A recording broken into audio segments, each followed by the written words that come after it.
જય શ્રી કૃષ્ણ. હલો, સંભળાય છે છેલ્લે ભાઈ ખૂણામાં ત્યાં? ડન. રિડ્યુસ પી બ્લોકની ડિસ્કશન આપણે લાસ્ટ લેક્ચરમાં સ્ટાર્ટ કરી હતી. કોમન ઇન્ટ્રોડક્શન આપ્યો હતો. સમૂહમાં અને આવર્તમાં ક્યાં જાઓ તો શું વધે શું ઘટે એની એક આપણે કોમન ચર્ચા કરી ગયા હતા. સાથે સાથે નિષ્ક્રિય યુગ્મ અસર કોને કહેવાય એની આપણે ચર્ચા કરી ગયા હતા. કોમન ટ્રેન્ડ એવું કહે છે કે તમે આવર્તમાં ડાબીથી જમણી બાજુ જાઓ તો કદ ઘટે, આયનીકરણ એન્થાલ્પી વધે, ધાત્વીય લક્ષણ ઘટે, અધાત્વીય લક્ષણ વધે, રિડક્શન પોટેન્શિયલ વધે. બરાબર ધ્યાનથી સમજજો. બરાબર, વિદ્યુત ઋણતા વધે. આ બધા કોમન ટ્રેન્ડ છે. સમૂહમાં ઉપરથી નીચે જાઓ તો નોર્મલી કદ વધે, ધાત્વીય લક્ષણ વધે, બરાબર, રિડક્શન પોટેન્શિયલનું મૂલ્ય ઘટે. આ બધા કોમન ટ્રેન્ડ છે. નોર્મલી જેમ ધાત્વીય લક્ષણ વધતું જાય એમ રિડક્શન પોટેન્શિયલની વેલ્યુ ઘટતી જાય. એમ સારો ઓક્સિડેશન કરતા બને, સારો રિડક્શન કરતા બને. તમે આમ જમણી બાજુ જાઓ તો રિડક્શન પોટેન્શિયલ વધે તો એ સારો ઓક્સિડેશન કરતા બનતો જાય. પછી તો મૂલ્ય ઉપરથી જ નક્કી થાય. આયનીકરણ એન્થાલ્પી આમ જાવ એમ કદ નાનું થાય એમ આયનીકરણ એન્થાલ્પી વધે, વિદ્યુત ઋણતા વધે. એટલે મેં લાસ્ટ લેક્ચરમાં એક સ્ટેટમેન્ટ આપ્યું હતું કે ધાતુની સરખામણીમાં અધાતુઓ હોય એની વિદ્યુત ઋણતાય વધારે હોય અને એની આયનીકરણ એન્થાલ્પી પણ ઊંચી હોય. આ બધા કોમન ટ્રેન્ડ છે. પછી પાછા એમાં ક્યાંક ક્યાંક અપવાદો જોવા મળશે. આજે જે આપણે ડિસ્કશન કરવાની છે એ ગ્રુપ નંબર 13 બોરોન ગ્રુપ અથવા તો બોરોન સમૂહની ચર્ચા છે. બોરોન સમૂહની અંદર મેઇનલી તમે જુઓ તો એની કોમન ઇલેક્ટ્રોન રચના છે એ ઉમદા વાયુનો કોર NS2 અને NP1 હશે. આમાં 1 જ આવશે. એની જે ગ્રુપ ઓક્સિડેશન અવસ્થા છે એ +3 છે. પણ આપણે સમજાવ્યું હતું કે જેમ નીચે જાઓ એમ નિષ્ક્રિય યુગ્મ અસરના કારણે +3 ઓક્સિડેશન અવસ્થાની સ્થાયીતામાં ઘટાડો થાય, +1 ઓક્સિડેશન અવસ્થાની સ્થાયીતામાં વધારો થાય. એટલે તમે બોરોન, એલ્યુમિનિયમ, ગેલિયમ, પછી આવશે ઇન્ડિયમ અને પછી આવશે થેલિયમ. એ ઉપરાંત એક તત્વ આવશે જેનું નામ છે નિહોનિયમ. નિહોનિયમ છે એ રેડિયો એક્ટિવ તત્વ છે. આનો પરમાણુ ક્રમ તમે જુઓ તો 113 નંબર છે. આ 113 છે અને આ 246 એનો પરમાણુ દળ છે. પોતે રેડિયો એક્ટિવ તત્વ છે. એનો એક સમસ્થાનિક છે. આ કૃત્રિમ રીતે બનાવેલો રેડિયો એક્ટિવ છે. આનો એક સમસ્થાનિક છે જેનું અર્ધાયુષ્ય સમય છે એ ફક્ત ને ફક્ત 20 સેકન્ડ છે. 20 સેકન્ડ અર્ધાયુષ્ય હોય. તમે વિચાર કરો તમે એની કેમેસ્ટ્રી શું મેળવી શકો. એના ઓક્સાઇડ, નાઇટ્રાઇડ, ફ્લોરાઇડ્સ એ બધા મળવા મુશ્કેલ છે અને આમે કૃત્રિમ રીતે બનાવેલો છે. એટલે એઝ અ તત્વ તરીકે એ હયાત છે. પણ આના આપણે ક્યાંય ટ્રેન્ડ ભણવાના નહીં આવે, ખાલી સમજૂતી છે. આ એનો કોમન પરિચય. કુદરતની અંદર આ બધા તત્વો છે એ સામાન્ય રીતે મળી આવે છે. એમાં બોરોન છે એ બહુ દુર્લભ છે. ઓછા પ્રમાણમાં બોરોન છે એ મળી આવતું તત્વ છે. એની સામે એલ્યુમિનિયમ છે એ પુષ્કળ માત્રામાં મળે છે. પૃથ્વીના પોપડાની અંદર આ જેટલા તત્વો છે એ બધાની અંદર 3જા નંબરનું મળતું કોઈ તત્વ હોય તો એલ્યુમિનિયમ છે. સૌથી વધારે મળે ઓક્સિજન, બીજા નંબર ઉપર સિલિકોન અને 3જા નંબર ઉપર મળે એલ્યુમિનિયમ. સૌથી વધારે મળતી ધાતુ પૂછે તો એલ્યુમિનિયમ જ આવે, કેમ કે એલ્યુમિનિયમ ધાતુ છે. તત્વ પૂછે તો એલ્યુમિનિયમનો 3જો નંબર આવે. પણ તત્વ તરીકે પૂછે તો ત્રીજો નંબર, ને ધાતુ તરીકે પૂછે તો સૌથી વધુ મળતી ધાતુ પૂછે તો એલ્યુમિનિયમ આવે. બરાબર. ગેલિયમ, ઇન્ડિયમ, થેલિયમ પણ ઓછા પ્રમાણમાં મળે છે. એલ્યુમિનિયમના સંયોજનો ઘણા બધા મળશે, પણ આપણે સિલેબસમાંથી નીકળી ગયા, કેમ કે સંયોજનો નથી ભણવાના. આપણે મૂળ ભૌતિક ગુણધર્મો, રાસાયણિક ગુણધર્મો અને એના ટ્રેન્ડ્સ જ ડિસ્કસ કરવાના થશે. આ એની કોમન મેટર, કોમન પરિચય છે એ આપણે સમજાયો, રાઈટ. પછી આપણે એના કેટલાક ભૌતિક અને રાસાયણિક ગુણધર્મોની ચર્ચા કરશું. આ બધા તત્વો છે. અર્ધ ધાતુ છે, ઊંચી આયનીકરણ એન્થાલ્પી ધરાવતું તત્વ છે. પૃથ્વીના પડમાંથી મળતું દુર્લભ તત્વ છે. એલ્યુમિનિયમ પૃથ્વીના પડમાંથી મળતું સૌથી વધુ મળી આવતું ધાતુ અને ઓક્સિજન અને સિલિકોન પછી મળી આવતું ત્રીજા નંબરનું તત્વ છે. નિહોનિયમ 113, આણ્વીય દળ 286, મેં 46 લખ્યો છે, ધીસ ઇઝ માય મિસ્ટેક, અહીંયા થઈ જશે 86. અને રેડિયો એક્ટિવ છે, ખૂબ જ ઓછી માત્રામાં બનાવવામાં આવે છે, એટલે કૃત્રિમ રીતે બનતું હોય છે. બરાબર છે. અને એના એક સમસ્થાનિકનું મેં અર્ધાયુષ્ય સમય કીધું, કેટલું છે? 20 સેકન્ડ. આ કોમન પરિચય થયો. બહુ રેર કેસમાંથી આમાં MCQ પૂછાવાના ચાન્સ હોય. બરાબર, પણ એક વખત વાંચી લેવાનું સમજૂતી માટે છે. હવે આપણે જોવું છે એ એના ભૌતિક ગુણધર્મોમાં. સૌથી પહેલું એનું કદ, વોલ્યુમ. સમૂહમાં કોમન ટ્રેન્ડ એવો હોય કે તમે આમ ઉપરથી નીચે જાઓ તો કદ વધે, પણ તમને આવર્ત કોષ્ટકમાંય ભણાવ્યું હોય કે અહીંયા આગળ એક અપવાદ છે એલ્યુમિનિયમ અને ગેલિયમમાં. નોર્મલી કદ પ્રમાણે જુઓ તો ગેલિયમનું કદ મોટું હોવું જોઈએ, પણ નથી. શું કામ? ગેલિયમ જ્યારે ઇલેક્ટ્રોન ભરણી થાય ત્યારે એની અંદર 10 ઇલેક્ટ્રોન ડી ના અંદર સમાય, જેની સ્ક્રીનિંગ ઇફેક્ટ બહુ નબળી હોય. બરાબર. અને એના કારણોસર કે અસરકારક કેન્દ્રીય વીજભાર છે એ વધે, એટલે બાહ્ય કક્ષાના ઇલેક્ટ્રોનને પોતાની તરફ ખેંચે, જેના પરિણામ સ્વરૂપે ગેલિયમનું કદ છે એ ગેલિયમનું કદ છે એ એલ્યુમિનિયમના કદ કરતા નાનું હોય છે.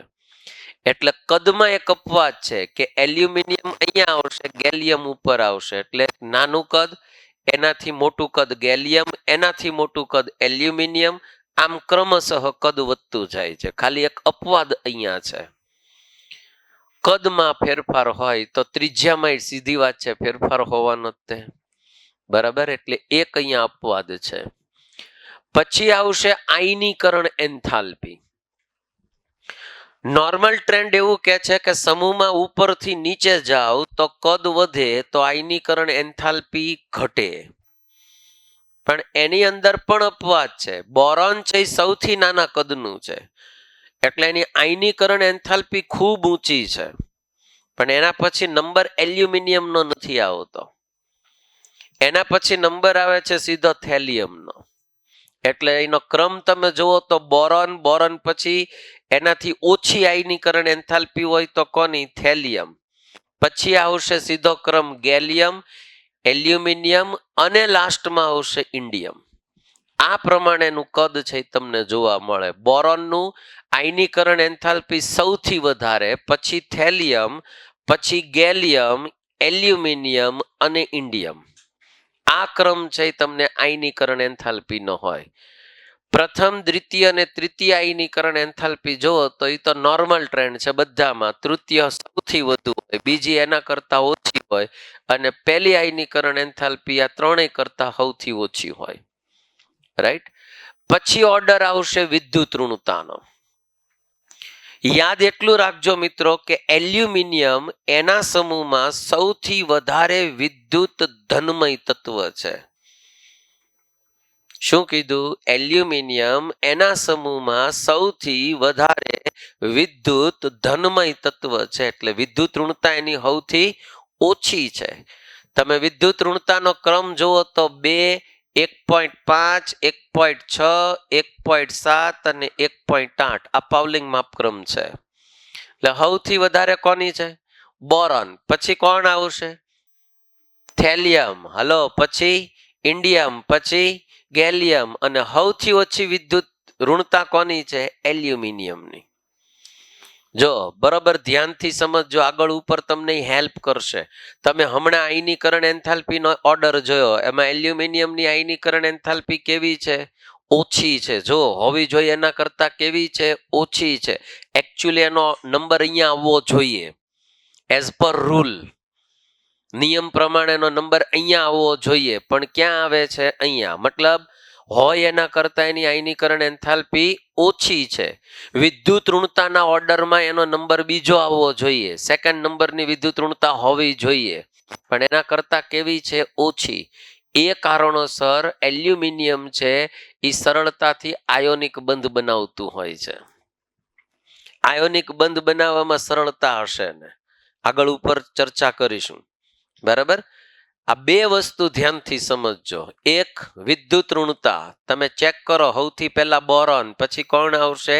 થેલિયમ, પછી ઇન્ડિયમ, ગેલિયમ, અને લાસ્ટમાં કોણ આવશે? એલ્યુમિનિયમ. એલ્યુમિનિયમ એના સમૂહમાં સૌથી વધારે વિદ્યુત ધનમય તત્વ છે. ઋણ કોણ છે સૌથી વધારે? બોરોન. બોરોનની વિદ્યુત ઋણતા સૌથી ઓછી છે, સૌથી વધુ છે. પછી ડેન્સિટી, ગુડ ન્યૂઝ, નો અપવાદ. સમૂહમાં જેમ નીચે જાઓ એમ વિદ્યુત ઘનતા કેવી થાય છે? વધતી જાય છે. ઘનતા કેવી થાય છે? વધે છે, ઘટતી નથી. બરાબર. એટલે ડેન્સિટીમાં કોઈ અપવાદ નથી, સિમ્પલ છે, વધે છે. ગલન બિંદુમાં ફરી પાછો અપવાદ આવશે. ગલન બિંદુની અંદર એક સૌથી યાદ રાખવા જેવી મેટર જો કોઈ હોય તો એ છે કે બધામાં સૌથી ઓછું ગલન બિંદુ ગેલિયમનું છે. કોનું છે? ક્રમ પ્રમાણે તમે જુઓ તો ઉપરથી નીચે જાવ એમ ઘટે, પણ ગેલિયમનું ગલન બિંદુ સૌથી ઓછું છે. સાહેબ, એ 303 કેલ્વિન તાપમાને પીગળી જાય. મતલબ ઉનાળામાં પ્રવાહી જ હોય ભારતમાં. તો આઈડિયા આવે છે? નોર્મલી 303 કેલ્વિન લ્યો એટલે 30 ડિગ્રી સેન્ટીગ્રેડ તાપમાન થયું. ભારતમાં તો ઉનાળામાં રમતા રમતા 30 પોગી જાય, આપણે શિયાળામાં ક્યારેક પોગી જાય. કહેવાનો તાત્પર્ય એ છે કે આ પોઝિશનમાં એ મોટા ભાગે પ્રવાહી હોય, પણ એની સામે તમે એનું ઉત્કલન બિંદુ જુઓ તો એ પાછું ઊંચું છે. 2676 કેલ્વિન એનું ઉત્કલન બિંદુ છે. એટલે ઉત્કલન બિંદુમાં કોઈ તફાવત, મીન્સ કે કોઈ ચેન્જ નથી. ઉપરથી નીચે જાવ એમ ઘટે. બરાબર. એટલે પાછું ગેલિયમનું ઉત્કલન બિંદુ સેકન્ડ નંબર ઉપર આવે, ઉત્કલન બિંદુ. અને એટલા માટે ગેલિયમનો ઉપયોગ છે એ તાપમાન માપવાના કેટલાક સાધનોની અંદર પણ એનો ઉપયોગ થાય છે. કોનો? ગેલિયમનો. બરાબર. આ એના ગલન બિંદુ અને ઉત્કલન બિંદુના ઓર્ડર થયા. જો નોર્મલી ઉપરથી નીચે જાવ તો ઘટે, પણ અહીંયા ચેન્જ શું કરવાનું ખબર? થેલિયમ ને ગેલિયમ ને ઇન્ટરચેન્જ કરી દેવાના. જે જગ્યાએ થેલિયમ છે એની જગ્યાએ ગેલિયમ મૂકી દેવાનું, ગેલિયમ હોય એની જગ્યાએ કોને મૂકવાનું? થેલિયમ. એટલે ઓર્ડર કેવો જોવા મળે? બોરોન, બોરોન પછી એલ્યુમિનિયમ, એલ્યુમિનિયમ પછી ગેલિયમ નહીં, કોણ? થેલિયમ, ઇન્ડિયમ, અને લાસ્ટમાં કોણ આવે? ગેલિયમ. ઉત્કલન બિંદુમાં કોઈ ચેન્જ નથી. જો બોરોનની સ્ફટિક લેટાઈસ અતિ પ્રબળ હોવાથી તેનું ગલન બિંદુ અસામાન્ય રીતે ઊંચું છે. કદ નાનું છે, એની સ્ફટિક લેટાઈસ બહુ મજબૂત છે, એટલે જ એની આયનીકરણ એન્થાલ્પી વિદ્યુત ઋણતા બે વધુ છે. અને સેકન્ડ થિંગ, એનું ગલન બિંદુ જુઓ તો એ પણ અસામાન્ય રીતે ઊંચું છે.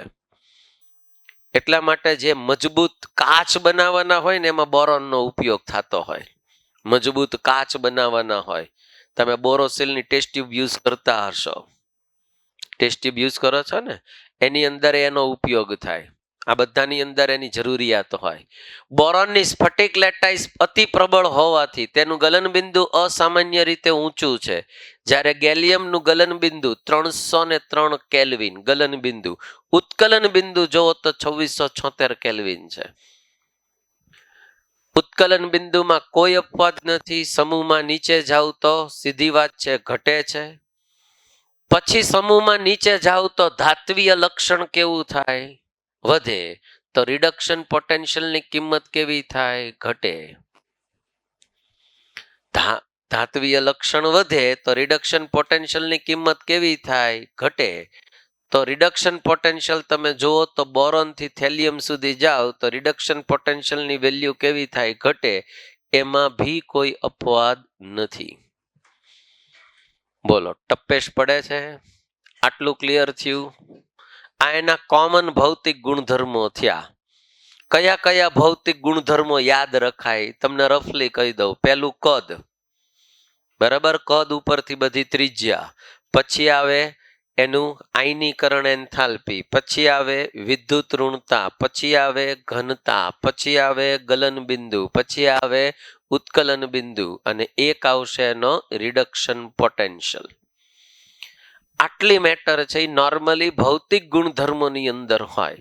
હા, એક સામાન્ય ગુણધર્મ હોય કે દેખાવે કેવું છે, ઘન છે, પ્રવાહી છે, વગેરે વગેરે, એ કોમન હોય. ધાતુ છે, અધાતુ છે, અર્ધ ધાતુ છે, એ બધું આવે. તો નોર્મલી બોરોન છે એ અધાતુ છે. કેવી છે? એલ્યુમિનિયમ છે એ ધાતુ છે, પણ બોરોનના ઘણા ગુણધર્મો એલ્યુમિનિયમ જેવા હોય એટલે એનું વર્તન અધાતુ જેવું છે, પણ છે પોતે અધાતુ. બરાબર. બાકી બધું તમે આમ નીચે જાઓ અહીંથી તો એ બધી ધાતુઓ છે. આ તમને જોવા મળશે. રાઈટ? હવે આવશે એના રાસાયણિક ગુણધર્મો. સામાન્ય રીતે રાસાયણિક ગુણધર્મોને ડિસ્કશન કરવા હોય તો પહેલા ઓક્સિડેશન અવસ્થા ડિસ્કશન કરવી જોઈએ. તો રાસાયણિક ગુણધર્મો સરળતાથી ડિસ્કશન થાય. આપણે શીખી ગયા કે આ સમૂહની સમૂહ ઓક્સિડેશન અવસ્થા કેટલી છે? +3. બોરોનનું કદ નાનું છે, આયનીકરણ એન્થાલ્પી ઊંચી છે, વિદ્યુત ઋણતા વધુ છે, એટલે બોરોન +3 ની અંદર સહસંયોજક બંધ જ બનાવે સાહેબ. એના સિવાય પોસિબલ નથી એની પાસે. કેમ કે તમે એની ત્રીજી આયનીકરણ એન્થાલ્પી સુધી પહોંચો ને તો 10,000 કેલ્વિન સુધી જાય. સોરી, 10,000 કેલ્વિન સુધી જાય. મતલબ એનો ત્રીજો ઇલેક્ટ્રોન દૂર કરવા માટે બહુ બધી ઉર્જા આપવી પડે, જે પોસિબલ નથી.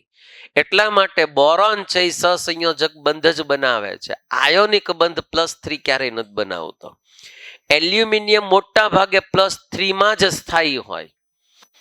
એલ્યુમિનિયમ આયોનિક બંધ બનાવી શકે છે. કારણ સમજાયું મેં. હું વિદ્યુત ઋણતા નીચી છે, આયનીકરણ એન્થાલ્પી ઓછી છે, એટલા માટે એ સહસંયોજક બંધે બનાવે અને આયોનિક બંધ પણ બનાવી શકે. કોણ? એલ્યુમિનિયમ.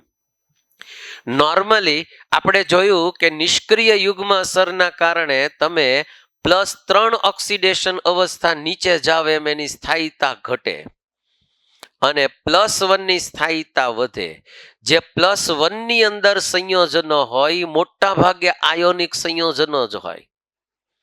+1 માં જે અસ્તિત્વ ધરાવતા હોય બધા કેવા હોય? આયોનિક સંયોજનો. અને +3 માં હોય બધા કેવા હોય છે? સહસંયોજક.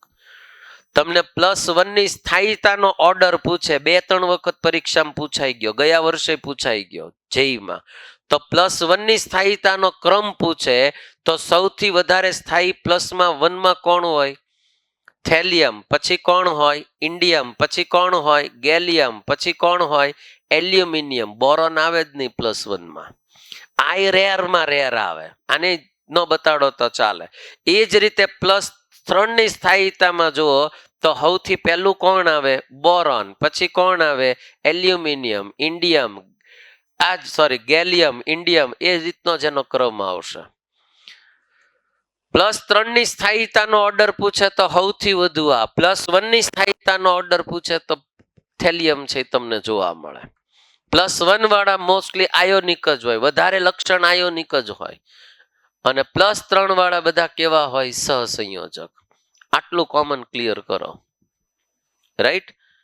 જો 3 ઓક્સિડેશન અવસ્થા નીચે જતા ઘટે છે, +1 ઓક્સિડેશન સ્થાયીતા સમૂહમાં નીચે જતા વધે છે. બેયના ઓર્ડર આપી દીધા છે. આ વધારે આયોનિક હોય, આ વધારે સહસંયોજક હોય. હવે તમને રિએક્ટિવિટી આપી છે. સમૂહ 13 ના તત્વો છે એ જ્યારે હવા સાથે પ્રક્રિયા કરે, આઈધર ઓક્સિજન કે નાઇટ્રોજન હારે પ્રક્રિયા કરે તો શું થાય? કોમન એની રિએક્ટિવિટી કેવી હોય? તો જો મોટા ભાગના સંયોજનો +3 માં તો સ્થાયી છે જ તે, આ નો ડાઉટ અમુક +1 માં છે નીચે જતા. તો આપણે એ બધા તત્વોને ઈ કહી દઈએ. ઈ એટલે એલિમેન્ટ, ઈ વાળા ઈ નહીં. તો આ ઈ એટલે એલિમેન્ટ, આની ઓક્સિડેશન અવસ્થા +3 છે. ઓક્સિજનની ઓક્સિડેશન અવસ્થા વધારે કઈ હોય? -2. તો આને આપી દો, આને આપો તો જનરલી ઈ E2O3 ટાઈપના ઓક્સાઇડ બનાવે. 13મા સમૂહના તત્વો ઓક્સિજન સાથે પ્રક્રિયા કરે અને કેવા પ્રકારના ઓક્સાઇડ બનાવે? E2O3 ટાઈપના ઓક્સાઇડ બનાવે. એ જ રીતે નાઇટ્રોજનની પાસે જુઓ તો એ -3 માં સ્થાયી હોય. આ વધારે વિદ્યુત ધન હશે, આ ઓછો વિદ્યુત ધન હોય, એટલે આ -3 બતાડે, આ +3 બતાડે. તો સાહેબ ઈ આ પ્રકારના નાઇટ્રાઇડ્સ બનાવે, En પ્રકારના નાઇટ્રાઇડ્સ બનાવે. આ 3 આને આ 3 આમ એટલે 3 નહીં મૂકવાના, હા મૂકો 3 કોમન કાઢી લેવાના, રાઈટ. તો En પ્રકારના નાઇટ્રાઇડ્સ બનાવે. આના જે ઓક્સાઇડ્સ હોય એની અંદર જે બોરોનનો ઓક્સાઇડ છે એ એસિડિક હોય. પછી એલ્યુમિનિયમ છે એનો ઓક્સાઇડ અને ગેલિયમ છે એનો ઓક્સાઇડ છે એ ઉભયધર્મી હોય, એટલે કે એમ્ફોટેરિક હોય. બરાબર. અને એના પછી જે નીચે આવશે એ ઇન્ડિયમનો ઓક્સાઇડ હોય અને બીજો કોણ આવશે? થેલિયમનો ઓક્સાઇડ હોય. આવો બનાવે, ઓક્સાઇડ બનાવે. તો આવડો આ જે છે એ કેવો હોય છે? બેઝિક હોય. આ પ્રકારના ઓક્સાઇડ બનતા હોય. એમાં એનો ભાગ પાડી દીધો, આ એસિડિક હોય, આ ઉભયધર્મી હોય અને આ બેઝિક હોય. નોર્મલી જેમ ધાત્વીય લક્ષણ વધતું જાય, નીચે જાઓ એમ બેઝિક લક્ષણ વધતું જાય. ઓક્સાઇડની અંદર અને હાઇડ્રોક્સાઇડમાં જનરલી એવું જ હોય. જેમ ધાત્વીય લક્ષણ વધે એમ બેઝિક લક્ષણ વધતું જાય. અધાતુના ઓક્સાઇડ મોટા ભાગે એસિડિક હોય. અધાતુના ઓક્સાઇડ મોટા ભાગે બોલું છું, ધ્યાનથી સમજજો. ધાતુના ઓક્સાઇડ છે એ મોટા ભાગે કેવા હોય? બેઝિક.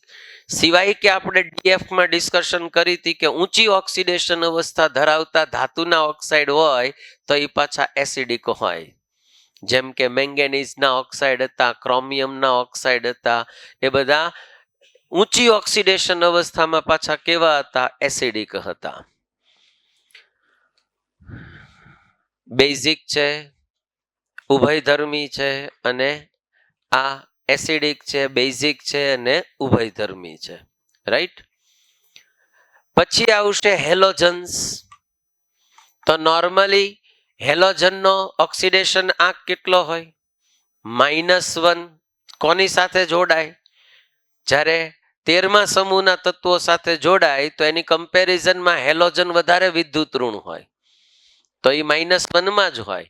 તો નોર્મલી EX3 ટાઈપના હેલાઇડ્સ બનાવે. હા, નીચેના કેટલાક તત્વો છે એ EX પ્રકારના હેલાઇડ પણ બનાવી શકે, પણ આની અંદર થેલિયમનો ટ્રાય હેલાઇડ છે એ બનતો નથી. 3 ઓક્સિડેશન અવસ્થામાં થેલિયમ +3 છે એ ન બનાવે. કેમ? એક તો એ +1 માં વધુ સ્થાયી હોય. સેકન્ડ થિંગ કે આ બેયના કદ મોટા છે, જેમ નીચે જાવે એમ કદ વધે. આયોડિનનું કદય મોટું, આનું કદય મોટું, બરાબર. એટલે જોડાય એટલે આમ જોડાય, એટલે બેયની પાસે શું હોય? આની પાસે 3 તો લોન પેર હોય, એટલે એની સ્થાયીતા બહુ ઓછી હોય. એટલા માટે આ પોસિબલ નથી બનતું. બીજા કારણો છે, પણ તમારી ટેક્સ્ટબુકમાં જે તે સમયે ખાલી એક જ સ્ટેટમેન્ટ આપ્યું હતું કે થેલિયમનો ટ્રાય આયોડાઇડ છે એ બનતો નથી, બાકી બધા બનતા હોય છે. આટલી મેટર. અને આની સાથે આપણે એક ડિસ્કશન કરવાની છે લુઈસ એસિડ ના ક્રમની ચર્ચા. લુઈસ એસિડ ખબર છે બધાને? કોને કહેવાય લુઈસ એસિડ? ખબર છે કોને કહેવાય? જે ઇલેક્ટ્રોન અનુરાગી હોય, મેળવે. તો લુઈસ બેઝ કોને કહેવાય? બરાબર છે. હવે જો અહીંયા એક સ્ટેટમેન્ટ લખ્યું છે, બરાબર વાંચજે. આ બધા લુઈસ એસિડનો ક્રમ આપ્યો છે, લુઈસ એસિડની પ્રબળતાનો ક્રમ આપ્યો છે. સૌથી વધારે પ્રબળ લુઈસ એસિડ કોણ હોય? તો અહીંયા તમને લખ્યું છે કે બોરોનના હેલાઇડ સૌથી વધારે પ્રબળ હોય અને ઇન્ડિયમના હેલાઇડ સૌથી ઓછા પ્રબળ લુઈસ એસિડ હોય. અહીંયા થેલિયમ એટલે નથી લખ્યું કે ન્યા +1 એ વધારે સ્થાયી હોય.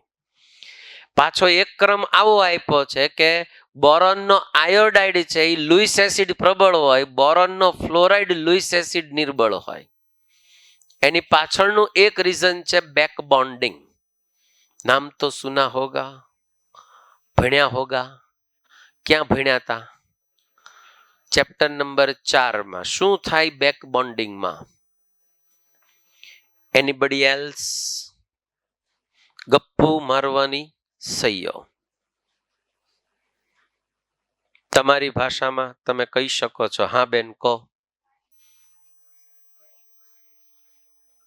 યુગ્મ આપે. કોણ આપે? બહારથી કોઈ તત્વ આપે? જો સવર્ગ સહસંયોજક બંધ અને બેક બોન્ડિંગ નો ડિફરન્સ ધ્યાનથી સમજજો. અચ્છા, બોરોનનો પરમાણુ ક્રમ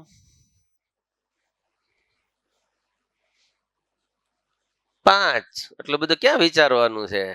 5 હોય એટલે હિલિયમ કોર એટલે 2s, 1s ના 2 ઇલેક્ટ્રોન આવી ગયા. હવે બાહ્ય કક્ષામાં કેટલા ઇલેક્ટ્રોન હોય? 3. બરાબર. ઈ ક્યાં હશે? એક હશે આ 2s અને એક હશે આ 2p. 2p હશે ને, 2px, 2py અને 2pz. આમાં 2 ઇલેક્ટ્રોન, આમાં 1 ઇલેક્ટ્રોન. પણ બોરોન જ્યારે ફ્લોરિન સાથે પ્રક્રિયા કરવા જાય ત્યારે ફૂદડી લઈને જાય. ફૂદડી એટલે ખબર પડે? ઉત્તેજિત અવસ્થામાં હોય એટલે આનો 1 ઇલેક્ટ્રોન કૂદીને અહીંયા આવી જાય. This is excited state. આ એક્સાઇટેડ સ્ટેટ થયું. આ ઇલેક્ટ્રોન અહીંયા કૂદીને આવે. sp3 સંકરણ ભણ્યા તમે કાર્બનમાં. હાલો, ભણ્યા કે નથી ભણ્યા? અહીંથી સંકરણ ખબર પડે હો સાહેબ. આનું sp2 સંકરણ થાય. ભૂલા આવડું આ તમે ચેક કરો તો સાહેબ 1 ઇલેક્ટ્રોન કૂદીને અહીંયા આવ્યો. બરાબર. તો જો બોરોન છે એ સહસંયોજક બંધ બનાવે. આ સહસંયોજક કોની હારે બનાવશે? BF3. એટલે આ electron fluorine, fluorine, fluorine. 3 electron fluorine ના આવ્યા. એટલે આ બન્યો બોરોન, ફ્લોરિન, ફ્લોરિન અને ફ્લોરિન. આમ 3 બની ગયા ભાઈ. 1 electron boron, 1 fluorine, boron, fluorine, boron, fluorine. અષ્ટક પૂરું નથી થતું, ચેક કરો. આની પાસે 1 2 3, 1 2 3, 1 2 3 આવા લોન પેર હશે. પણ સાહેબ આ એક ખાલી પડ્યું. જુઓ તમે, આ એક ખાલી પડ્યું છે. 2px કયો, 2py કયો, તો ખાલી કોણ પડ્યું? 2pz. જે તમારે ખાલી રાખવું એ રાખી શકો. તો અહીંયા એક વેલેન્સી આમ ખાલી પડી છે. હવે શું કરે કે ફ્લોરિન છે એ આ ઇલેક્ટ્રોન આને દાન કરી શકે. જો એના ને એના સંયોજનમાં ઈનું ઈજ એનું ને એનું કોઈ તત્વ છે, ઈ જો ઇલેક્ટ્રોનનું દાન કરે અને અષ્ટક પૂર્ણ કરે, that is called back bonding.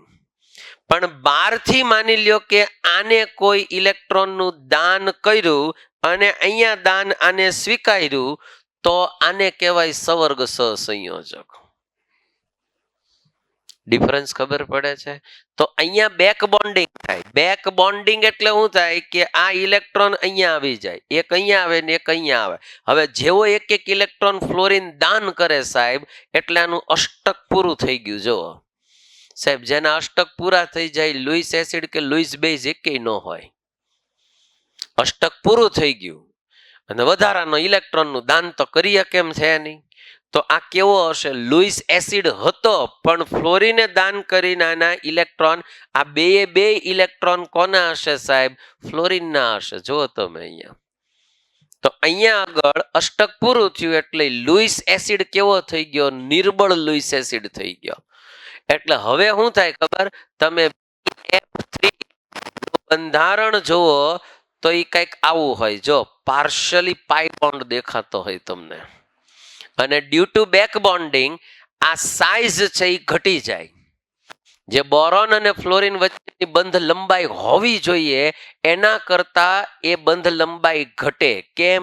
કેમ કે આ ઇનડાયરેક્ટલી પાઈ બોન્ડ જ બન્યો.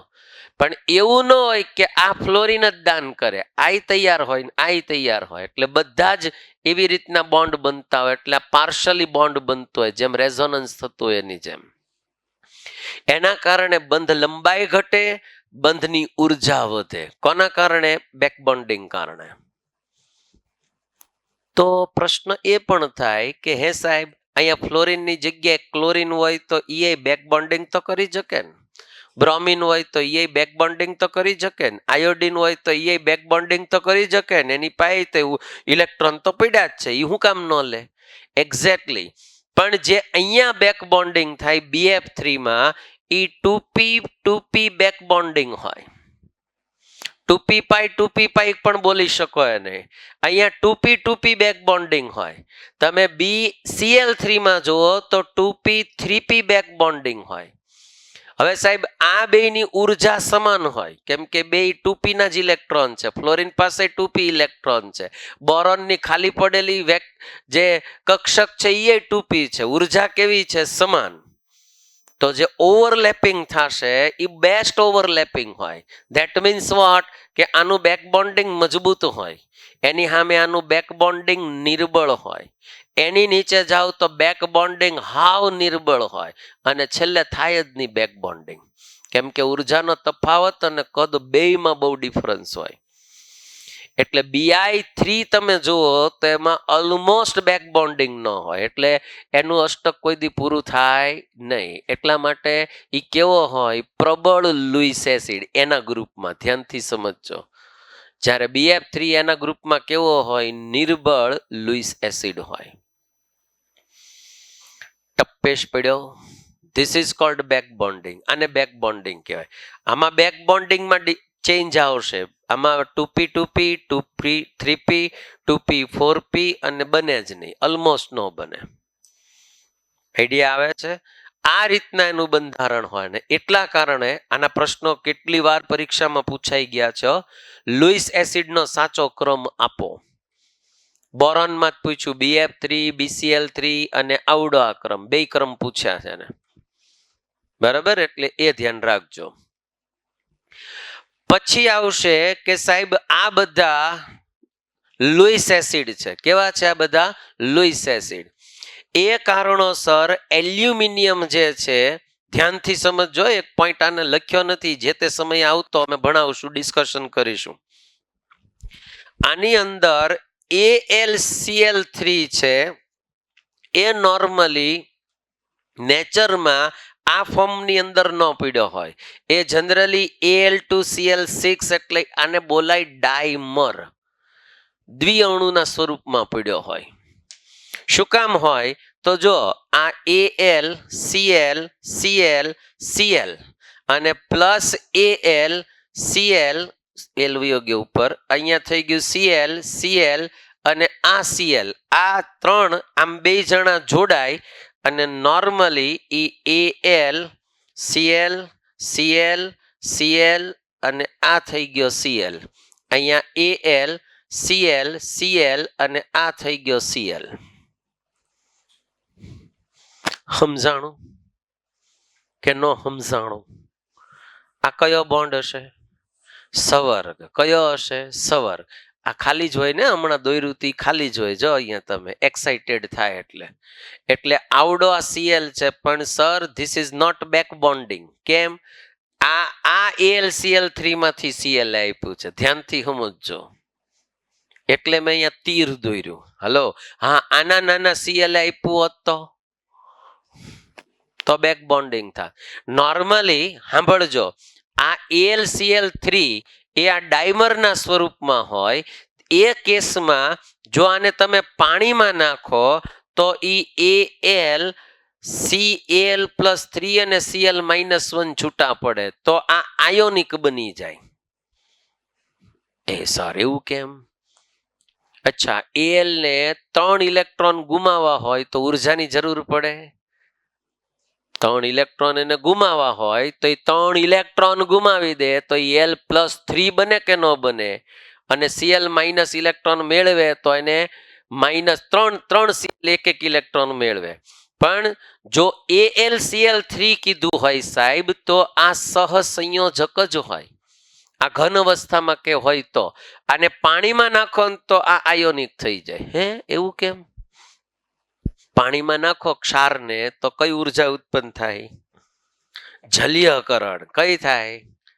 હવે નોર્મલી એલ્યુમિનિયમને 3 ઇલેક્ટ્રોન ગુમાવવા હોય તો ઉર્જાની જરૂર પડે, પણ જ્યારે AlCl3 બનાવતો હોય ત્યારે એટલી ઉર્જા એને ન મળે. પાણીમાં નાખો એટલે ઉર્જા છૂટી પડે, જલીયકરણ એન્થાલ્પી. જે ઈ ઉર્જાનો ઉપયોગ એલ્યુમિનિયમ કરે અને એના પોતાના 3 ઇલેક્ટ્રોનને મુક્ત કરીને આયોનિક બંધ બનાવી શકે. ટેક્સ્ટ બુકમાંથી એને ઉડાડી દીધેલું છે જે તે સમયે. રેફરન્સ બુકની અંદર આનો ઉલ્લેખ કરેલો છે, એટલે ખાલી તમારા નોલેજ માટે છે, સમજણ માટે છે. ક્યાંય પૂછશે નહીં, ખાલી અમસ્તું તમારે લખવું હોય તો લખી લ્યો. AlCl3 એક્વિયસની અંદર હોય તો એ જલીય અવસ્થામાં હોય તો એ આયોનિક બંધ બનાવી શકે. બાકી આ સહસંયોજક બંધમાં હોય. AlCl3 ઘન અવસ્થામાં હોય તો કેવો હોય? સહસંયોજક. પણ એ ઓલવેઝ ડાયમરની અંદર અસ્તિત્વ ધરાવે. ધ્યાનથી સમજજો. Al2Cl6 માં જ હોય. પાણીમાં નાખો એટલે આ ફોર્મની અંદર આવે, આયોનિક બને. ઘન અવસ્થામાં હોય તો સહસંયોજક હોય.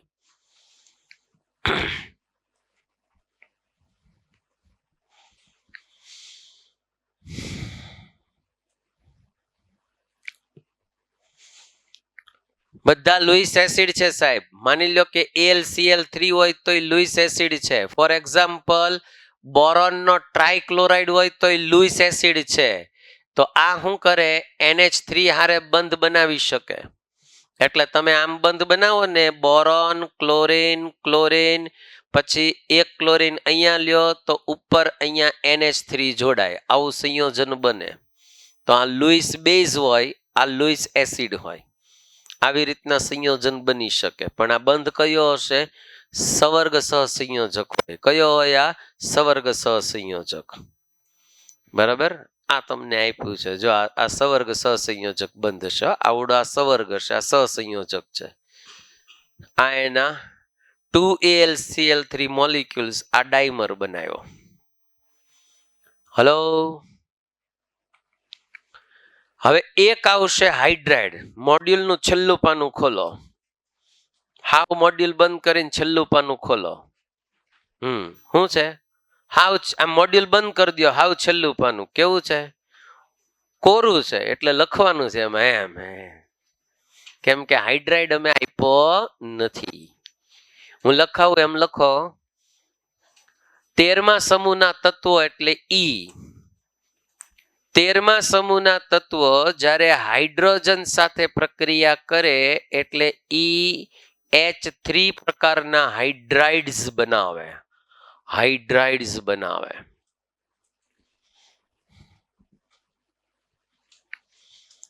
આ હાઇડ્રાઇડ્સ લુઈસ એસિડ હોય.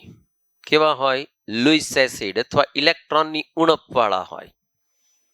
હાચું કીધું કે ખોટું કીધું? ઇલેક્ટ્રોનની ઉણપવાળા હોય. હાચું કીધું કે ખોટું કીધું? સાચું જ કીધું ને. હાઇડ્રાઇડ્સ ઇલેક્ટ્રોનની ઉણપવાળા હોય. જેમાં બોરોનના હાઇડ્રાઇડ્સ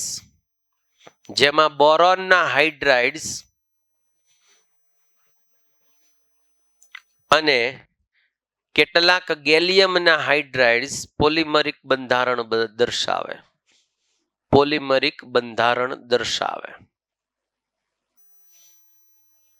પોલિમરિક બંધારણ. ગેલિયમના હાઇડ્રાઇડ્સ પોલિમરિક બંધારણ દર્શાવે. બોરોન વિવિધ પ્રકારના હાઇડ્રાઇડ્સ બનાવે. બોરોન વિવિધ પ્રકારના હાઇડ્રાઇડ્સ બનાવે જેને બોરેન્સ કહેવાય છે. કોમનલી એને શું બોલાય છે? બોરેન્સ. જે BnHn+4 કે BnHn+6 પ્રકારના બોરેન્સ બનતા હોય. BnHn+4 કે BnHn+6 પ્રકારના બોરેન્સ બનતા હોય, જે બહુકેન્દ્રીય અને જટિલ હોય છે. જે બહુ કેન્દ્રીય અને જટિલ હોય છે. સૌથી સાદો બોરેન્સ, સૌથી સાદો અથવા તો સરળ જે બોરેન્સ છે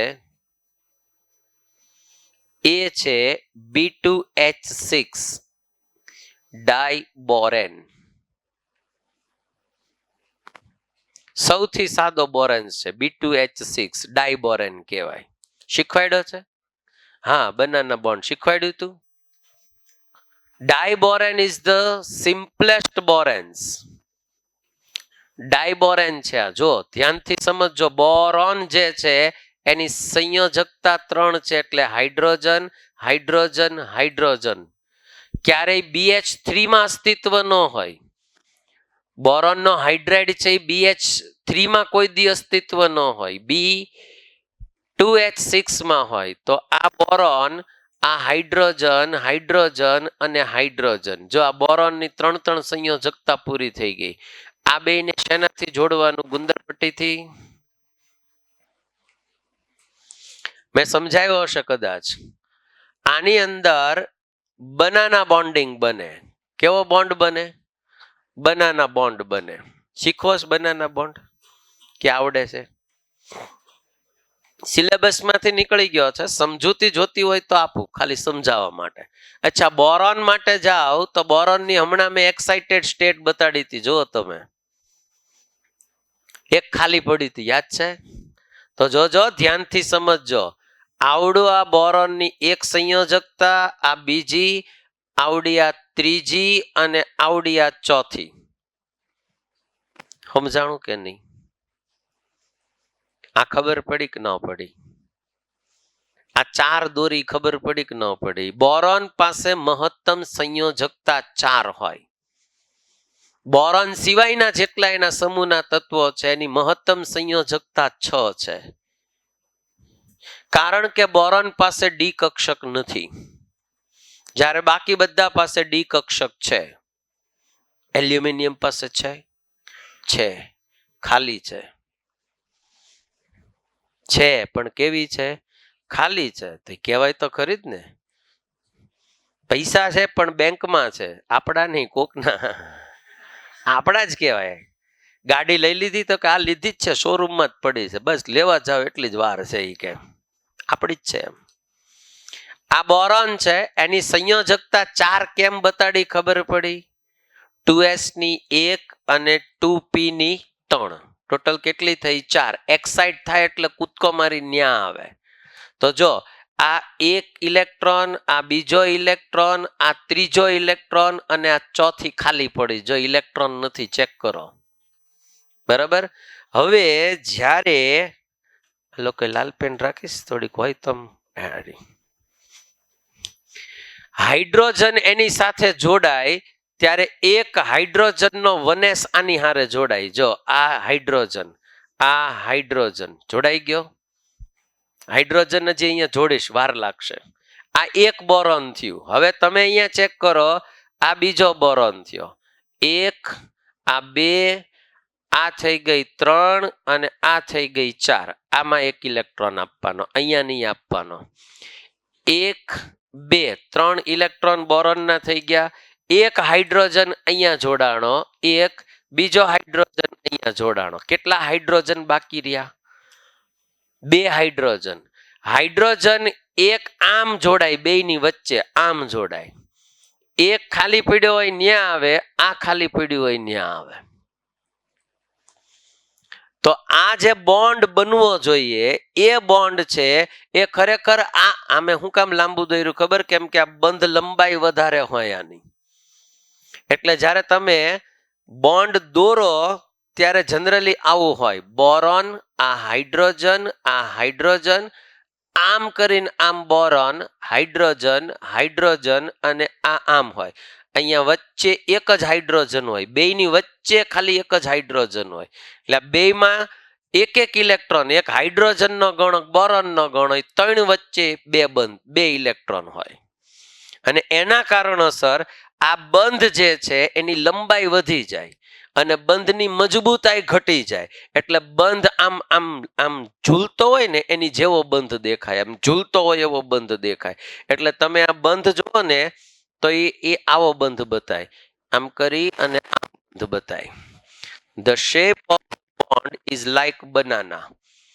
આ બંધનો શેપ જો ને તમે તો બનાના જેવો લાગે. And that is why it is called banana bond. શું કહેવાય આને? Banana bond. આવો બનાના બોન્ડ બનતો હોય. આ જે છે ને એ ટર્મિનલ્સ હાઇડ્રોજન કહેવાય, છેડાના હાઇડ્રોજન હોય. અને આ બે છે ને એ ક્યાં હોય ખબર છે? એ બે જે સરફેસ તો નહીં કહું પણ પ્લેનની ઉપર હોય. મોડ્યુલ લઈ તો જો આની અંદર આ માની લ્યો કે વચ્ચે બોરોન પડ્યો છે, ધ્યાનથી સમજજો. 1 2 3 4 આમ હાઇડ્રોજન ચારેય ખૂણા ઉપર હોય, થઈ ગયા.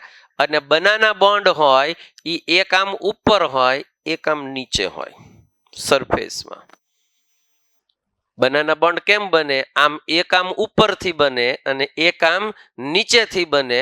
અને આ સરફેસમાં બોરોનના ચારેય ખૂણે ટર્મિનલ્સ હાઇડ્રોજન હોય, એક અહીંયા, એક અહીંયા, એક અહીંયા, એક અહીંયા. વચ્ચે બોરોન હોય અને આમ કરીને આમ ઉપર બોન્ડ હોય, એક નીચે બોન્ડ હોય. That is called banana bond. આવી રીતના બનાના બોન્ડ બનતો હોય.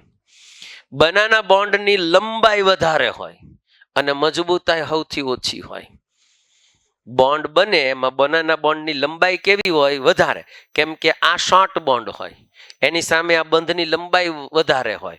આની અંદર તમે જુઓ તો રચના કેવી બને? જો ધ્યાનથી સમજજો, ભપ થઈ ગઈ તો કેવું હોય? અહીંયા ઇલેક્ટ્રોન જોવો તો કેમ થાય? આ સેન્ટર થયું. સેન્ટરમાં આ જોવો તો કેટલું હોય? એક ઇલેક્ટ્રોન અહીંયા, એટલે આને એક સેન્ટર, આ બે સેન્ટર, આ 3 અને 4 સેન્ટર, એટલે આને બોલાય 4C 4 ઇલેક્ટ્રોન. 1 2 3 4 આમ હોય. પણ અહીંયા તમે જુઓ તો 1 2 અને 3 સેન્ટર વચ્ચે ઇલેક્ટ્રોન ખાલી 2 જ હોય. આ 1 આ 2 અને આ 3 સેન્ટર વચ્ચે ટોટલ ઇલેક્ટ્રોન કેટલા છે? 2. આ 2 સેન્ટર થયું. હલો, 1 અને 2, તો આને બોલાય 2C 2 ઇલેક્ટ્રોન. આવા કેટલા હોય? 1 2 3 4. આની સંખ્યા 4 હોય 2C 2 ઇલેક્ટ્રોનની. અને 1 2 અને 3 સેન્ટર 2 ઇલેક્ટ્રોન, એની સંખ્યા કેટલી હોય? 2. આવા પ્રશ્નો બહુ પૂછાણા. શું પૂછે? 2 સેન્ટર 2 ઇલેક્ટ્રોનની સંખ્યા તો કે 4. 3 સેન્ટર 2 ઇલેક્ટ્રોનની સંખ્યા તો 2. ટર્મિનલ હાઇડ્રોજન્સ કેટલા હોય? તો કે 4. બરાબર. પછી બનાના બોન્ડના હાઇડ્રોજન ક્યાં હોય? એક સમતલની ઉપર હોય, એક સમતલની નીચે હોય. પ્લેનની ઉપર હોય ને પ્લેનની નીચે હોય. આ એનું બંધારણ આવતું.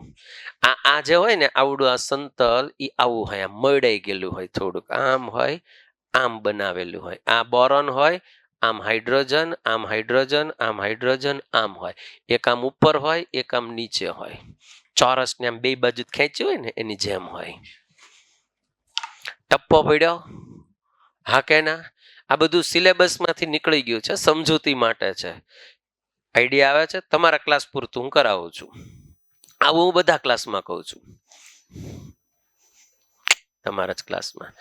આ ક્લિયર થઈ ગયું ભાઈ? જો આ એની સામાન્ય બાબતો આપી છે. બહુ કેન્દ્રીય હોય. આ કેન્દ્ર થયા, સેન્ટર એટલે શું થયું? કેન્દ્ર. બહુ કેન્દ્રીય છે. જો 2C 3C આવા કેન્દ્ર અલગ અલગ હોય. આ સૌથી સાદો બોરેન્સ શીખવાડ્યો મેં. આ સૌથી સાદો બોરેન્સ છે. તમે હજી આવા કેટલાય બોરેન્સ બનાવી શકો. દાખલા તરીકે તમે અહીંયા B4 H8 કરો તો ઈ બોરેન્સ બને, B4H10 કરો તોય બોરેન્સ બને, B4H12 કરો તોય બોરેન્સ બને. આવા અલગ અલગ કેટલાય બોરેન્સ બને, પણ એ બધા જટિલ હોય. કેવા હોય? બહુ કેન્દ્રીય હોય. આવા કેટલાય કેન્દ્ર મળે એમાં. એ તો સિલેબસમાં જ નહોતા. સૌથી સાદો બોરેન શીખવાડ્યો હતો તમને, બરાબર. હવે એસિડ સાથેની પ્રતિક્રિયાત્મકતા. નોર્મલી બોરોન પર બિન ઓક્સિડેશન કરતા એસિડ જેવા કે HCl અને H2SO4 ની કોઈ અસર ન થાય. બોરોન ઉપર એસિડની અસર નથી થતી સિમ્પલી, બરાબર. જ્યારે અન્ય તત્વો ને ઓગાળીને ત્રિસંયોજક ક્ષાર બનાવે, જેમ કે એલ્યુમિનિયમ છે, એલ્યુમિનિયમની HCl હારે પ્રક્રિયા કરો તો નોર્મલી AlCl3 આપે, પણ AlCl3 નું અસ્તિત્વ ન હોય. બને હું Al2Cl6. એટલા માટે જેને આવું લખ્યું છે, જો 2Al + 3 6Cl માઇનસ, અને ધાતુ સાથે એસિડની પ્રક્રિયા થાય તો મુક્ત કોણ થાય? હાઇડ્રોજન. કોણ મુક્ત થાય? હાઇડ્રોજન ગેસ મુક્ત થાય. એની સામે જો સાંદ્ર H2SO4 કે HNO3 હોય, બે ધ્યાનથી સમજજો, જે સારા ઓક્સિડેશન કરતા છે, એ એસિડ બધા પ્રક્રિયા આપશે, બરાબર. અને સાંદ્ર નાઇટ્રિક એસિડ છે એ નોર્મલી એલ્યુમિનિયમ હારે પ્રક્રિયા કરે. કોની હારે? કોની હારે? તો એલ્યુમિનિયમ ઉપર ઓક્સાઇડનું પડ ચડાવે, ઓક્સિજનનું લેયર પડ ચડી જાય. થોડાક સમય પછી જેવો ઓક્સિજનનું લેયર ચડે એટલે એ નોર્મલી કેવો થઈ જાય? નિષ્ક્રિય. લખ્યું છે જો કે સાંદ્ર નાઇટ્રિક એસિડ એલ્યુમિનિયમની ધાતુ સપાટી ઉપર ઓક્સાઇડનું રક્ષણાત્મક સ્તર બનાવી તેને કેવો કરી દે છે? નિષ્ક્રિય. એલ્યુમિનિયમ શરૂઆતમાં નાઇટ્રિક એસિડ હારે પ્રક્રિયા આપે, જેવી પ્રક્રિયા આપે તરત એના ઉપર ઓક્સિજનનું આખું લેયર થઈ જાય, અને પછી બીજું વખત મીન્સ કે વધારે નાઇટ્રિક એસિડ છે એની યાર પ્રક્રિયા કરતું બંધ થઈ જાય, કેમ કે આખું ઓક્સાઇડનું એક લેયર ચડી ગયું હોય. એ જ રીતે એલ્યુમિનિયમ છે એ NaOH આલ્કલી સાથે, પ્રબળ આલ્કલી સાથે પણ પ્રક્રિયા આપે છે. એનો મતલબ એમ થયો કે aluminium can react with acid as well as base. Acid base બે યારે પ્રક્રિયા આપે. આમે કેવું છે? ઉભયધર્મી છે. જો તમે એલ્યુમિનિયમ કેવું છે? જનરલી ઉભયધર્મી છે, બે યારે પ્રક્રિયા કરે છે. આમાં H2 વાયુ મુક્ત કરે છે. જો એટલે એલ્યુમિનિયમનો હાઇડ્રોક્સાઇડ બનાવશે. સર અહીંયા તમે ચેક કરી શકશો કે અહીંયા એલ્યુમિનિયમનો હાઇડ્રોક્સાઇડ બનશે, બરાબર. આ એક મેટર આવતી જે તે સમયે એલ્યુમિનેટ અને બોરેટ વાળી બેરેલિયેટની એક આવતી પ્રક્રિયા. એલ્યુમિનિયમ અને બેરેલિયમ બે વચ્ચે એક સંબંધ હતો, શીખવાડ્યો હોય તો વિકર્ણ સંબંધ હતો. કયો હતો? જેમ એલ્યુમિનિયમ આ પ્રક્રિયા આપે ને, અસલ બેરેલિયમ પણ આવી જ પ્રક્રિયા આપે. આ કેમ બન્યો? આ એલ્યુમિનેટ બન્યો. શું બન્યો? સોડિયમનો ટેટ્રા આ એલ્યુમિનેટ બન્યો. એમ બેરેલિયમ છે એ પણ NaOH હારે પ્રક્રિયા આપીને બેરેલિયમનો બેરેલિયમ નેટ બનાવતો હોય, પણ એ વિકર્ણ સંબંધની અંદર અમે શીખવાડતા, એ તમારે નીકળી ગયું છે. હવે બોરોન છે ઈ બીજા તત્વો કરતા શા માટે અલગ છે? બીજા તત્વો એટલે એના ને એના સમૂહના જોવાના, નાયત જ જોવાની ટૂંકમાં, બરાબર. શા માટે બોરોન છે ઈ બીજા તત્વો કરતા શું કામ અલગ પડે છે? 4-5 મેઇન રીઝન છે, સાંભળજો. પહેલું રીઝન, કદ નાનું. બોરોનનું કદ સૌથી નાનું. બીજું, ઊંચી વિદ્યુત ઋણતા. ત્રીજું, આયનીકરણ એન્થાલ્પી ઊંચી. હલો. ચોથું, એની પાસે ડી કક્ષક નથી.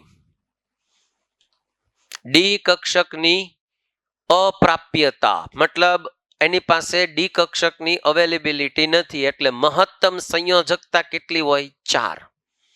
જ્યારે એલ્યુમિનિયમ થી બીજા તત્વો પાસે જાઓ તો ડી કક્ષક છે એ હાજર હોય. કેમ હોય ખબર પડે છે ને? કે સમજાવું?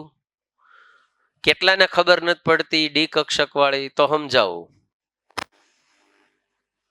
ઓકે, તો ડી કક્ષક એલ્યુમિનિયમ પાસે, એલ્યુમિનિયમ થી લઈને બીજા તત્વો પાસે હોય તો જનરલી તમે જુઓ તો એલ્યુમિનિયમ છે એ આ ટાઈપનું સંકીર્ણ બનાવે. 6 6 સંયોજકતા સુધી હોય એટલે એક્સપાન્ડ થાય 6 સુધી, માથે પ્લસ માઇનસ આવે. અહીંયા આગળ તમે બોરોન જુઓ તો એ આવું જ સંયોજન બનાવી શકે સાહેબ. આનાથી વધારે 6 સુધી ન જઈ શકે. શું કામ? આ ઇલેક્ટ્રોનનું દાન કરે સાહેબ, તો એ ક્યાં બેહાડતો હશે? ખાલી પડેલી ડી કક્ષકમાં આવે. આની પાસે ડી કક્ષક નથી એટલે એ શું કરે? એક એસમાં 3 પીમાં બેહાડી શકે. સમજાય છે? આની પાસે ડી કક્ષક ખાલી હોય એટલે આવું સંયોજન બનાવી શકે. નોર્મલી બોરોન છે એ +3 માં વધારે સ્થાયી હોય એટલે એની સંયોજકતા જુઓ તો મીન્સ કે એ સહસંયોજક બંધ જ બનાવે. પ્લસ એ નિષ્ક્રિય યુગ્મ અસર બતાડતું નથી કેમ કે સૌથી પહેલું તત્વ છે એટલે +3 માં સ્થાયી હોય, ક્યારેય +1 ન બતાડે. બરાબર?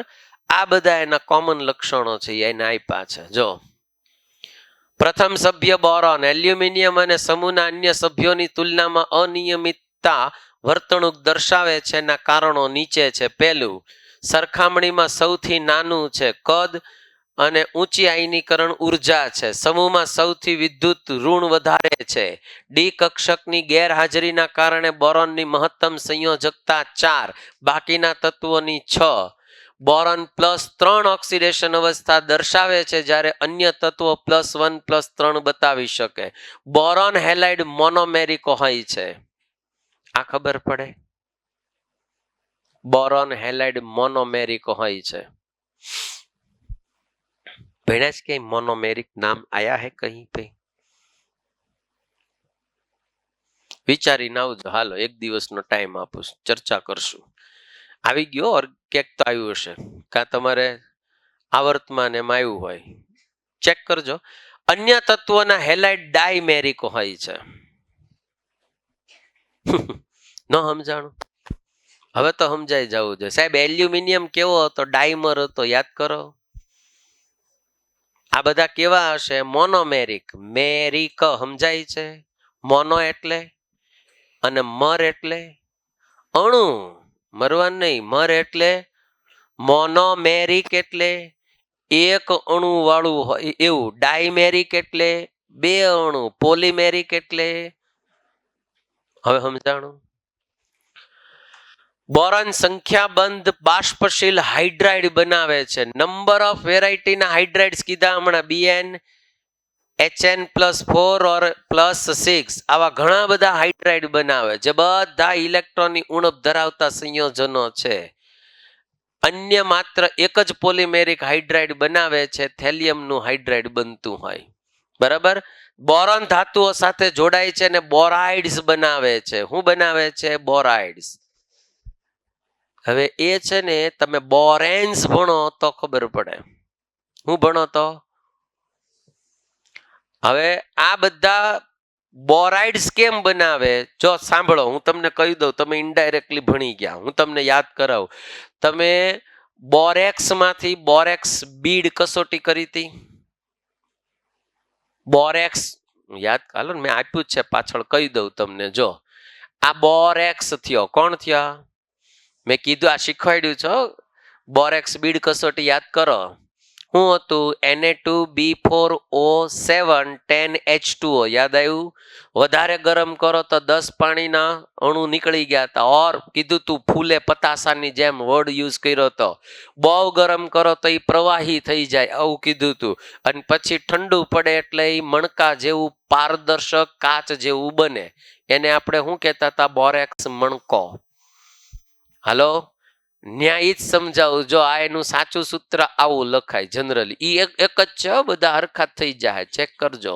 આ -2 કર્યું, ત્યાં એને પ્લસ લગાડી દઉં. આગળ હું લગાડી દઉં? Na plus. તો શું થઈ ગયું? B4 થઈ ગયું. હલો, B4 O7 થાય છે. O7 થાય છે. O કેટલા થયા? ગણો તો. 9 થયા. કેટલા થયા? 9. સાચું સૂત્ર શું કામ છે ખબર છે? એકચ્યુઅલી આવું હોય. જોજો, ધ્યાનથી સમજજો. Na2B4O7 × 2H2O આવું હોય. હવે ગણો તો. જો ઈનું ઈ જશે. એચ કેટલા છે એમાં જોવો જોઈએ, 4. આમાં એચ કેટલા થયા, 4. ઓક્સિજન ગણો કેટલા થયા, 9. 9 થઈ ગયા. જો બોરોન 4 થયા. એને પ્લસ ને કાઢી નાખું તો -2 થઈ જાય ને ભાઈ. હાચા 2 અણુ હોય પણ કુદરતમાંથી જ્યારે ઈ રે એટલે એમાં 10 અણુઓ જોડાય, સજળ હોય. ગરમ કરો એટલે શરૂઆતમાં પેલા 2 જ રહે, હજી ગરમ કરો તો 10 બીજા 2 વયા જાય, હજી ગરમ કરો તો ફૂલે, પતાસા જેવું થાય, હજી ગરમ કરો ઓર ટેમ્પરેચર વધારો એટલે પ્રવાહી બને, ઠંડુ પડે તો મણકો બને. બરાબર. હવે આવડું જ્યારે બોરોન હારે જોડાય ત્યારે સોડિયમ બોરાઇડ બનાવે. શું બનાવે? આવા અલગ અલગ બને. જો તમને કહું, આ સોડિયમ મેટાબોરેટ છે. શબ્દ વાપરો ને અહીંયા, તમને કયો શબ્દ વાપરો? બોરાઇડ બનાવે. શું બનાવે? બોરાઇડ. આવા જુદા જુદા ધાતુના બોરાઇડ્સ બનતા હોય. આ લિંક મેં દોરી હતી, યાદ હોય તો. યાદ છે? બોરેક્સમાં બીડ આ દોર્યું હતું, કીધું તું જો BOB 5 લિંક હોય, BOA 4 લિંક હોય, આવી કીધી હતી. હલો અહીંયા આગળ આ બધા મેટાબોરાઇડ્સ છે, ધાતુના બોરાઇડ્સ છે. જો તમે આ બધા મણકા છે સાહેબ, ધાતુના મણકા છે. કલર છે, જો આનો કલર આવો હોય. બધા ધાતુના બોરેક્સ બીડ છે, બધા બોરેક્સના મણકા છે. અંગ્રેજીમાં આવડે તો હું વાંચું. જો the metaborates of many transition metals have a characteristic colors and therefore borax bead test can be used to identify them in laboratory. For example, when borax is heated in Bunsen burner flame with cobalt oxide on a loop of platinum wire, a blue colored COBO2 twice bead is formed. It is called bead test. અને શું કહેવાય છે? bead test. આ જૂની text book છે. જ્યારે જો અહીંયા છે, on heating borax first loses water, no molecules and swell up. Phule. On further heating it turns into transparent liquid. ઓર ગરમ કરો તો એ કેવું થાય? પારદર્શક પ્રવાહી. which solidified, જે પછી ઘનમાં રૂપાંતરણ થાય into glass like materials known as a borax bead. આ એની પ્રોસીજર છે. આ સોડિયમ મેટાબોરેટ છે. આવા જુદા જુદા બોરાઇડ્સ બને. ધાતુ હારે પ્રક્રિયા કરે ને તો એ બોરાઇડ્સ બનાવે. આટલું છે તમારે. પી બ્લોકનું 13મો સમૂહ છે, એ આટલો ભણવાનો થાય. બધા જ અંદર ટ્રેન્ડ્સ અંદર આવી ગયા, જેટલી જરૂરિયાત હતી બધી અંદર આવી ગઈ. રાઈટ. હવે આવશે તમારે 14મો સમૂહ. એ 14મા સમૂહની અંદર કોણ કોણ આવશે? બોલો, 14મા સમૂહના તત્વોના નામ બોલો. ભાઈ, આ ભાઈ. કાર્બન, સિલિકોન, જર્મેનિયમ, ટીન અને લેડ. ટીન એટલે SN. સ્ટેનસ એનું નામ શું છે? લેટિન વર્ડ છે સ્ટેનસ. એટલે ટીન એટલે એનો સિમ્બોલ છે SN. અને પ્લમ્બમ, PB એટલે શું થાય? પ્લમ્બમ. લેટિન વર્ડ છે. પ્લમ્બમ એટલે લેડ. એટલે એને લેડ બોલીએ પણ એનો સિમ્બોલ PB છે, પ્લમ્બમ. અને ઓલાનું નામ છે સ્ટેનસ એટલે SN એનો સિમ્બોલ છે. ધ્યાનથી સમજો. એટલે એનો સિમ્બોલ તમે લેડ બોલો તો એમાં ક્યાંય L નથી આવતો. બરાબર? એટલા માટે ધ્યાનથી સમજો. તો અહીંયા આપણે 14મા સમૂહની અંદર જો જઈએ તો નોર્મલી અહીંયા કાર્બન, સિલિકોન, જર્મેનિયમ, ટીન અને એક આવશે લેડ, PB. આની નીચે આવશે ફ્લેરોવિયમ. કયું આવશે? ફ્લેરોવિયમ. એ 114 નંબરનું તત્વ છે, રેડિયો એક્ટિવ છે, અર્ધાયુષ્યકાળ મિલિસેકન્ડમાં છે. બહુ અર્ધાયુષ્યકાળ ટૂંકો છે. મેનમેડ એટલે માનવ નિર્મિત છે, આર્ટિફિશિયલી બનાવેલું છે. કોઈ કેમેસ્ટ્રી નહીં મળે સાહેબ. એટલે આપણે ચર્ચા આવશે કોની આવશે? કાર્બન થી લેડ સુધીની ચર્ચા કોની આવશે? આપણે કાર્બન થી લેડ સુધીની ડિસ્કશન આવશે. રાઈટ. આ જે તત્વો છે એની અંદર એક સરળતા એ છે કે સમૂહમાં ઉપરથી નીચે જાવ તો કદ સિમ્પલી વધે છે. નો એક્સેપ્શન. જે આ એક્સેપ્શન આવતું હતું એલ્યુમિનિયમ ગેલિયમનું, એવું એક્સેપ્શન અહીંયા ક્યાંય આવતું નથી. This is chemistry. અહીંયા 10 ઇલેક્ટ્રોન નડે, અહીંયા ન નડે. રીઝન એને ન્યાય એવું આપ્યું હતું, જો અહીંયા 10 ઇલેક્ટ્રોન નડતા હતા એટલે કદ નાનું થઈ ગયું, તો અહીંયા થવું જોઈએ ને, નથી થતું. કુદરતી ઘટના છે. અમારી પાસે એક બહુ સારું હથિયાર છે, એક્સેપ્શન. અપવાદ ક્યાંક ન આવે એટલે સમજી જવાનું શું આવશે, અપવાદ. બધી જગ્યાએ એવું નથી, પણ આ તો હું ખાલી મજાક કરવા કહું છું. અહીંયા આગળ કોઈ જ અપવાદ નથી. સિમ્પલી ઉપરથી નીચે જાવ એટલે કદ વધશે. રાઈટ? તો આ કોમન બાબત ડિસ્કશન કરી. સમૂહમાં ઉપરથી નીચે જાવ તો કદ છે એ ઘટતું નથી, વધે છે. ભૂલ છે આમાં. ઉપરથી નીચે જાવ તો સહસંયોજક ત્રિજ્યા અને કદ બે કેવું થાય, વધે, ઘટે નહીં. પછી આયનીકરણ એન્થાલ્પી. સમૂહમાં ઉપરથી નીચે જાવ તો કદ વધે, તો આયનીકરણ એન્થાલ્પી ઘટે. સૌથી ઓછી કોની હોવી જોઈએ? લેડની. કોની હોવી જોઈએ? નથી. કોની છે? ટીનની છે. અપવાદ. આની આયનીકરણ એન્થાલ્પી વધુ છે, આની આયનીકરણ એન્થાલ્પી ઓછી છે. ધ્યાનથી સમજજો. આમ તમે જો તો કાર્બન, સિલિકોન, જર્મેનિયમ, લેડ અને ટીન, આ આયનીકરણ એન્થાલ્પીનો ક્રમ છે. આયનીકરણ એન્થાલ્પીનો ક્રમ છે. બરાબર? ત્યાર પછી જે મેટર આવશે, આ તમને અપવાદ આપી દીધું. પછી આવશે વિદ્યુત ઋણતા. વિદ્યુત ઋણતાની અંદર ખાસ ધ્યાન રાખજો, સૌથી વધારે વિદ્યુત ઋણતા કાર્બનની. પછી આવશે લેડની. સિલિકોન, જર્મેનિયમ, ટીન બધાની ત્રણેયની વિદ્યુત ઋણતા સરખી છે. વિદ્યુત ઋણતાની અંદર કાર્બન પછી લેડ, સિલિકોન, જર્મેનિયમ અને ટીન ત્રણેયની વિદ્યુત ઋણતા કેવી છે? સમાન છે. કાર્બન પાસે કદ નાનું છે, કાર્બનની વિદ્યુત ઋણતા વધુ છે, એટલે કાર્બન કાર્બન કાર્બન એકબીજા હારે જોડાય અને લાંબી શૃંખલા બનાવી શકે એવો એની પાસે એક કેટેનેશન કરવાનો ગુણધર્મ છે.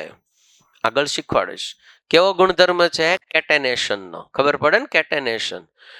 હા, ઇવન ધો સિલિકોને કેટેનેશન કરી શકે, પણ કાર્બન જેટલું ન કરી શકે. જેમ નીચે જાવ એમ કેટેનેશન ગુણધર્મ ઘટતો જાય, કેમ કે કદ વધતું જાય. એટલા માટે ડેન્સિટી. ડેન્સિટીની અંદર ટપ્પો પડે છે, સમૂહમાં નીચે જાવ એમ ડેન્સિટી વધે. એક અહીંયા અપવાદ આપ્યો, સિલિકોન કાર્બન. શું હશે કયો? એમાં અપવાદ ક્યાં આવ્યું છે? નીચે જાવ એમ વધે તો સિલિકોન ની વધારે જ હોય ને. એમ જો ને તમે, સૌથી વધારે કોની હોય? ડેન્સિટી કોની હોય? પછી સિલિકોન, પછી આ જ હોય ને. અને સૌથી છેલ્લું કોણ હોય? કાર્બન. તેમાં અપવાદ ક્યાં આવ્યો? જો તમે કાર્બનની અંદર ડાયમંડ લ્યો સાહેબ, તો એની ડેન્સિટી સિલિકોન કરતા વધુ હોય. અને જો તમે એઝ અ કાર્બન છે ગ્રેફાઇટ લ્યો તો એની ડેન્સિટી સિલિકોન કરતા ઓછી હોય. તમને કાર્બનનું કયું ફોર્મ આપ્યું છે એના ઉપર ડિપેન્ડ છે. જો અહીંયા ડાયમંડ કીધું હોય તો ઇઝ ગ્રેટર દેન સિલિકોન, અને જો અહીંયા ગ્રેફાઇટ કીધું હોય તો it is less than silicon થાય. કેમ કે ડાયમંડની ડેન્સિટી વધારે હોય. એટલો ડિફરન્સ છે, બાકી કોઈ નથી. ઉપરથી નીચે જાઓ એમ ડેન્સિટી વધે છે. ખાલી ધ્યાન અહીંયા રાખવાનું આ. રાઈટ? મેલ્ટિંગ પોઈન્ટ એક જ અપવાદ, આયનીકરણ એન્થાલ્પી જેવો.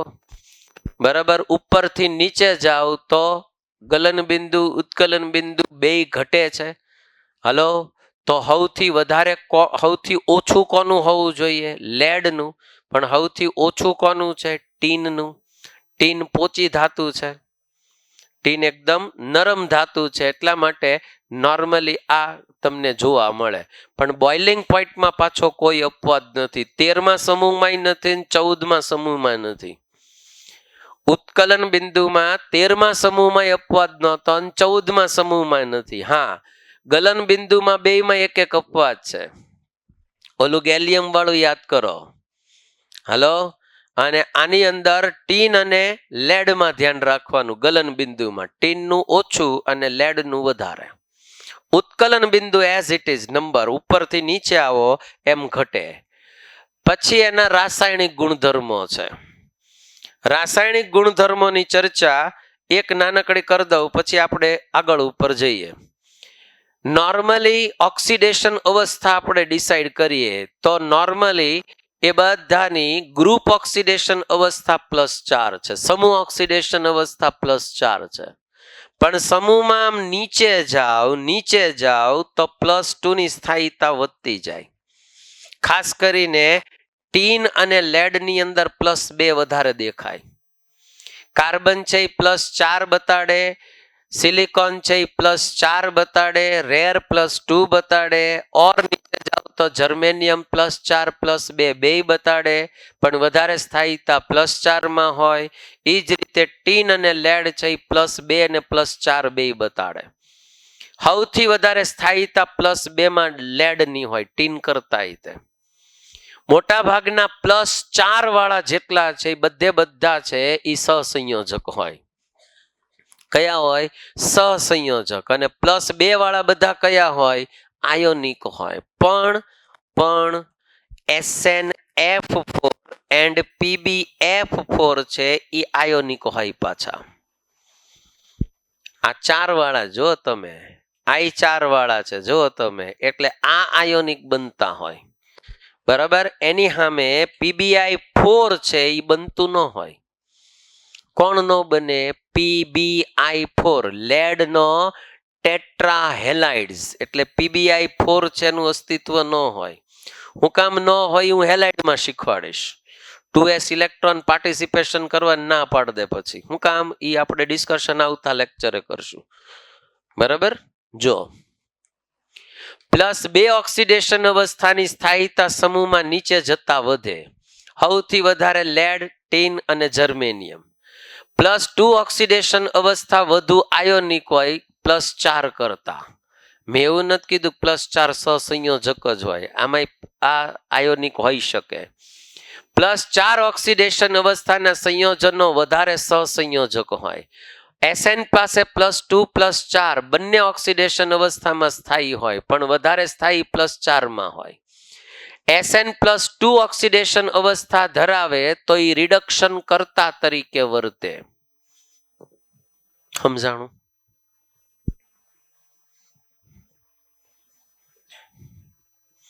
+2 માં ટીન હોય તો એ રિડક્શન કર્તા તરીકે વર્તે. કેમ? એ પાછો જાય ક્યાં?